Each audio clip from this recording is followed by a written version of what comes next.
Hi everyone, I'm Cristina, and today I'm presenting a data analysis and interactive dashboard that unpacks UK immigration patterns, demographic mix, and access to social mobility. Origin by country or heritage profoundly shapes representation and opportunity. If you're new to UK immigration permits, hover over the info buttons in the top right of the dashboard for details. Let's start with the big picture.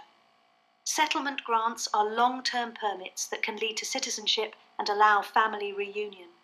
Over the past 20 years, just two countries, India and Pakistan, received almost half of all grants to the top 10 origins, roughly 700,000 settlements.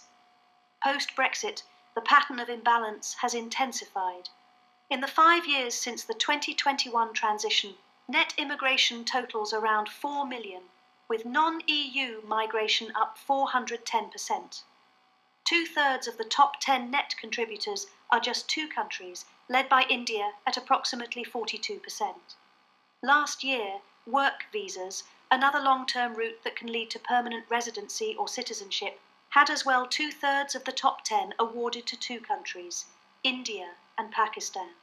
To dive into the charts, you can also use the country picker to highlight any origin across all charts. Note that data completeness varies. Some countries, like Poland, lack socio-economic specific detail, while others fall into broad categories like white other or black African. Evidence of policy favouring certain origins is clear. India and Pakistan dominate settlement grants over both 10 and 20-year periods. Afghanistan spiked in 2022 for humanitarian reasons, then consolidated via family visas and small boat arrivals, a quarter of last year's total. Skilled work visas are heavily Indian. Temporary worker visas go more evenly to ex-Soviet states, Commonwealth democracies, and some EU countries.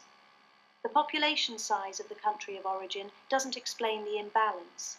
India and China are comparable in global population, yet India far outpaces China in UK inflows and long-term grants.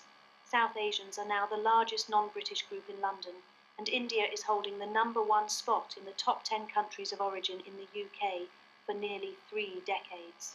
Census data may even undercount South and Southeast Asians significantly. One UCL study found manual counts 228% higher than official figures. Turning to census blind spots in the population education levels. Adding UK-born benchmarks reveals wide gaps. British-born have lower shares of level 4 plus qualifications than many migrant groups, yet hold the highest mean and median wealth, driven more by earnings than property ownership, according to the available public data.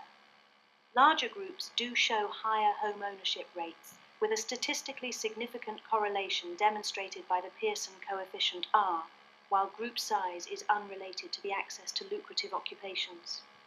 Comparing the British-born to the foreign groups, we see that their higher wealth seems to be linked also to their overrepresented in 2 of 3 top professional and managerial categories. Indians dominate highly lucrative professional occupations and, alongside Chinese, have the second highest group wealth, while Pakistanis concentrate in middle-earning industrial roles.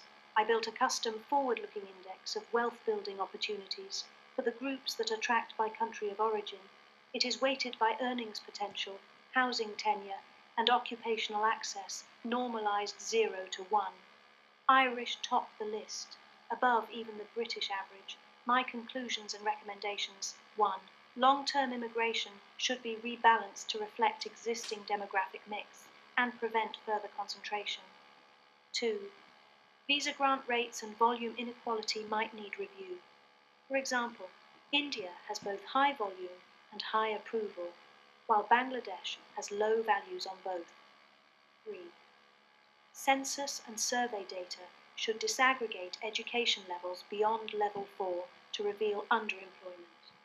For example, the occupational downgrading of the European residents is 41%, while for the UK-born ones is 3%. 4. Publish consistent country of birth breakdowns for all groups to enable fair comparisons, because broad ethnic buckets hide critical differences. This analysis isn't about blame, it's about highlighting outliers to foster informed dialogue and more equitable outcomes. Thank you. I welcome your thoughts and questions.